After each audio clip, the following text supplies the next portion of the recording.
কাল কিয়ামতের দিন আল্লাহ তাআলা যখন আপনাকে আমাকে আমার আমলনামাটা যখন হাতের মধ্যে দিবেন, যারা বেশি বেশি করে দান করেছেন তারা আমলনামাটা দেখেই বলবে, আল্লাহ এটা তো আমার আমলনামা না, আমি তো এত বেশি ইবাদত করি নাই, এত বেশি বন্দেগী করি নাই, আমি তো এত বেশি দান করি নাই, এত বেশি দান এত উত্তম আমলনামা এটা আমার কিভাবে হবে, এটা তো আমার হতেই পারে না, এটা ফেরেশতারা ভুল করেছে, এটা অন্য কারো আমলনামা। আল্লাহ তাআলা তখন বলবেন, আমার ফেরেশতারা ভুল করে না, তারা ভুল করতেই পারে না,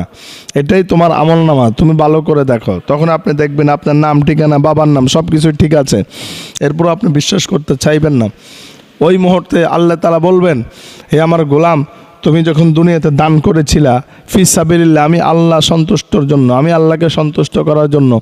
আমি আল্লাহ তাআলা তোমার এই দানটাকে ফেলে ফুসে বড় করতে করতে উহুদ পাহাড় পরিমাণ বড় করে দিয়েছি।